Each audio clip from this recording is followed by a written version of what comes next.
All right, now you saw this the other day, that the engine was out. There it is over there, still on the engine lifter. This piece of plywood though, which is, well, if you use your imagination, there's a cutout here. I used the rest of this piece of plywood for the engine cowl, doing the blocking up and fiberglass on the engine cowl, and it just happens to fit perfectly on the cowl mounts, just with a stupid piece of angle and regular bolts.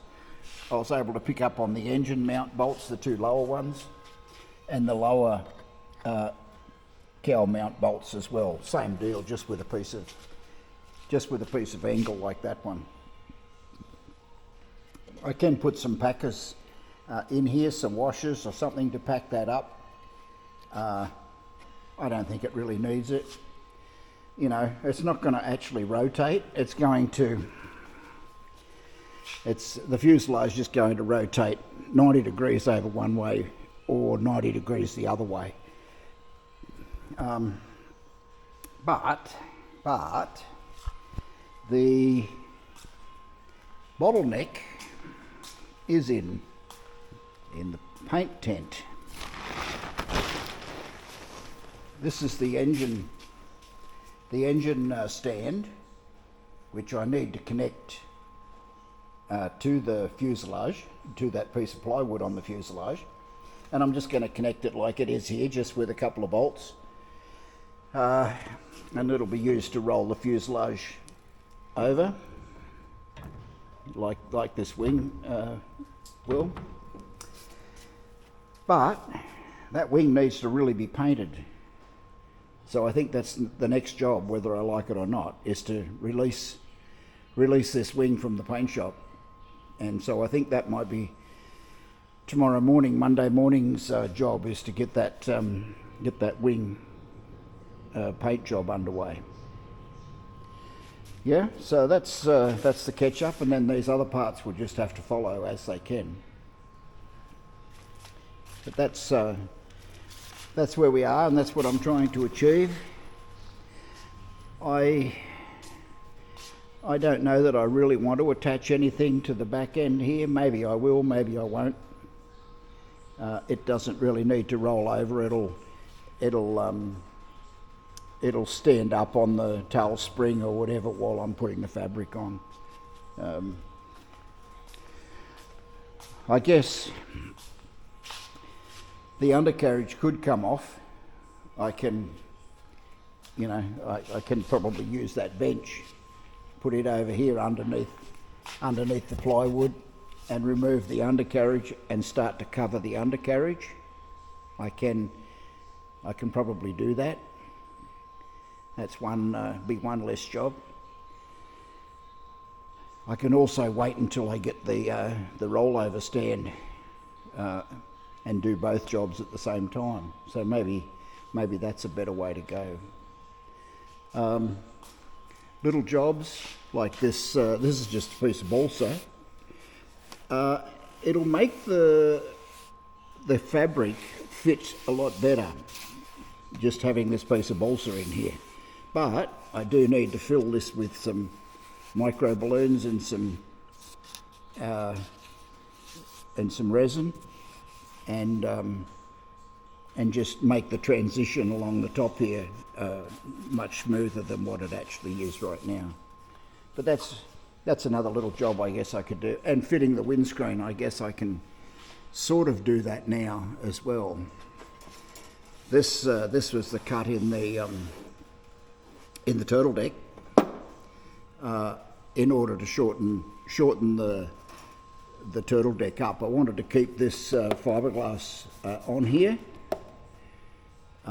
so basically cut the fuselage turtle deck here, cut about 6 inches out of it, and moved this part back, and it joined up pretty good. It's pretty much lined up properly, so yeah, there's no issues with that at all. Okay, so yeah, back into the elevator and keep going with the fabric. That'll be this afternoon's job. It's Sunday afternoon, it's quiet. What the hell, might as well carry on with it. Here it is, Tuesday afternoon, probably time for a quick update. As you can see, this wing has been filled. This is Eco Fill, the grey stuff. Once that's dry, it'll get a quick light sanding. The Eco Primer, the white stuff, will go on top, and then once that's dry, we'll get the actual finish coat. I'll probably do that in the next week or so. Some of the tapes managed to cock up a little bit once they were painted. You know, everything was sitting down fine, and then once I painted it, this little one here popped up. It'll have to be ironed back down again. They look a little bit rough. Maybe they just need to be sanded. But otherwise, I'm pretty happy. It's not too bad, not too many runs in it. I think it'll look really, really presentable. The elevators, they've been sitting around for a while now, but I've managed to put both fabrics on. I've put the reinforcing tape, I've put the rivets so that the actual fabric has been riveted to the frame underneath, and then the finishing tapes, the ones with the pinked edges, goes on over the top. So it's pretty well done. It still needs some tape around the edge here, the same type of tape as that, and also some along the leading edge here, right the way across. But that's pretty easy work, and yeah, it'll be done fairly soon, in the next day or two anyway, whenever I get around to it. I haven't touched anything over here. You saw this you saw it earlier in this video actually. This bit of junk plywood has been attached to the firewall, and once these engine rollover stands have been removed from this wing, one of them can be attached to that plywood so that the fuselage can be rolled over on its side, so I can do the covering on it. I probably won't be doing the covering on the fuselage for the time being. I'm going to have to be going away for a little while. No, I'm not going to prison this time, but I'll be going away for a little while, so you're not going to see this fuselage covered anytime in the near future anyway. But that's where we are, and chugging along merrily, and I'll just keep on plugging. Okay, I thought I might show you some detail here. The trim tab is going to be held on with the corresponding hinge, like this one, and then a hinge pin will go through and hold the two pieces together. The question is, how do you hold the hinge pin in so that it doesn't vibrate out and the trim tab fall off? Well, here's my method. We'll slide that pin in. It's a little bit tight, and I don't want to put oil or anything on it while I'm still painting and prepping, so we're going to just leave it a bit stiff. But we slide it into where it's got to go, and if you can see this little turned up piece on the end. I've drilled a hole in this rib here, and that will go into the hole. Beautiful. Spring tension will hold it in the hole, and it can't vibrate out. Yeah, easy peasy. Yeah, except I've now put fabric over the top of the hole, and we need to find the hole. So with these other holes where the rivets go on to hold the fabric on, that's a piece of cake. All you've got to do there is get your trusty light, shine your light through on the other side, and the hole will pop up quite readily. No worries. And then you can melt through with the soldering iron. But in this particular case, I can't see a thing. Not a cracker.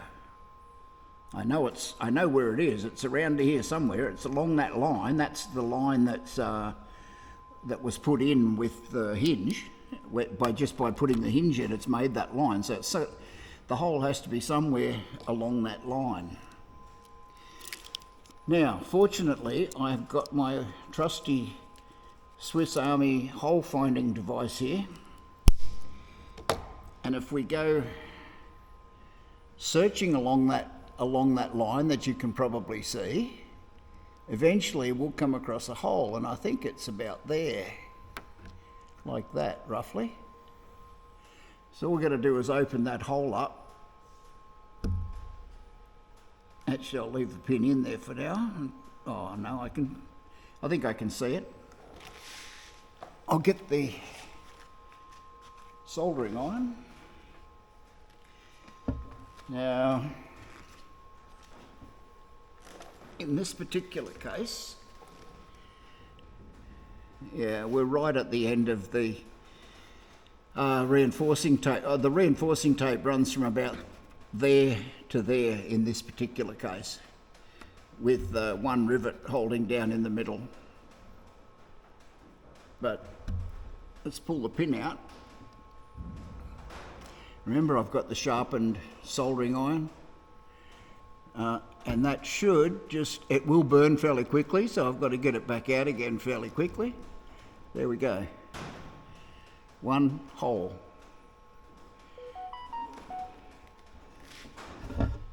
Let's have a whoopsie. Try not to burn your toe off when you drop the soldering iron on it, okay?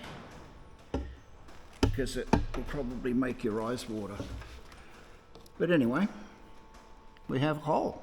Let's just see if we can make it work without tearing the fabric or anything. Take our pin again. Come on.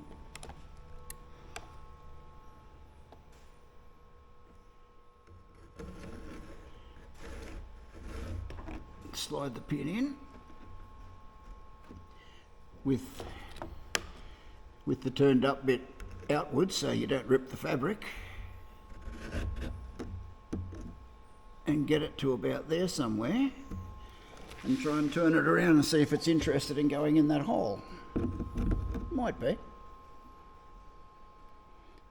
We can not only turn it around, but we can also force it towards the camera a little bit. It's got some springiness in it.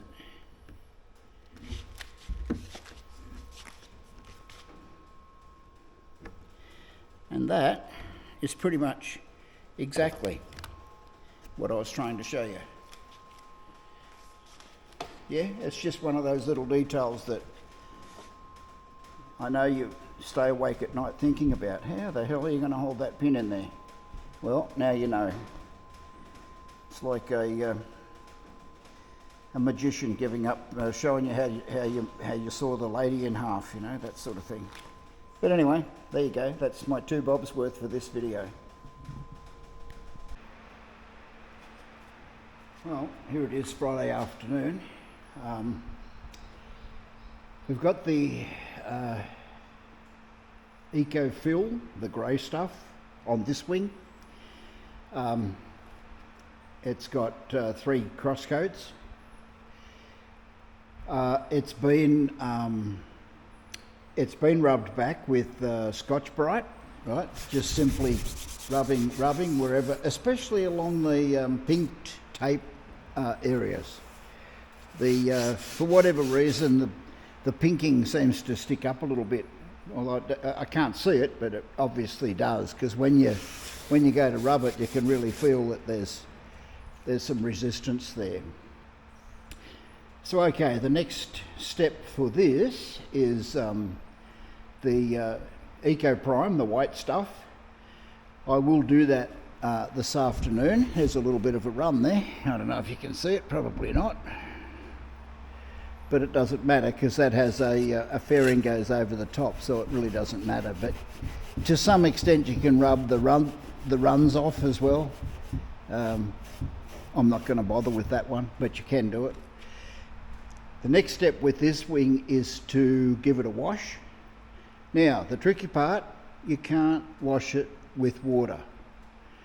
The grey stuff attracts water like there's no tomorrow. And so you don't want that. So the go is to wash it with alcohol. And I just happen to have, I've got a couple of bottles of alcohol, but this is obviously an old bottle, but that's what I intend washing it with. It's a simple matter of giving it a wash, letting it dry, and then I can paint the Eco Prime onto the wing. So that's it for this afternoon. I will get into that, and I'll actually paint the colour on probably next week. Maybe tomorrow, but probably next week. But it's important to get this grey stuff covered up as well, because of its ability to attract moisture. You can't sort of leave it raw like that for too long. It'll be the only thing in the paint shop. I've taken the other green bits out. The only other thing I'm working on right now is, let's have a look.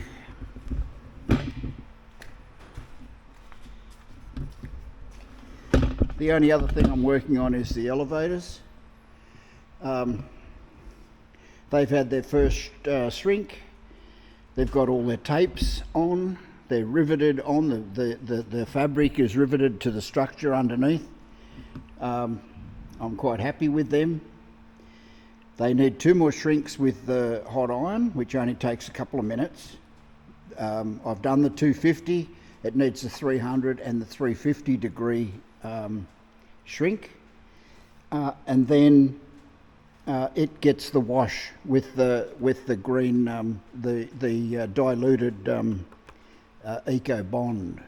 So that'll be this afternoon as well, and then it can join the other green bits and waiting its turn to get into the paint shop. But no, it's a big step getting this wing out of the way. The other wing is already put away. It's been painted, and it's painted in the final colour, and it's been put away. But I want to do this one next. Okay, I guess we'll wind this up here, and I'll give you the usual have a good weekend. Enjoy your weekend. Obviously, try and get your feet off the ground. I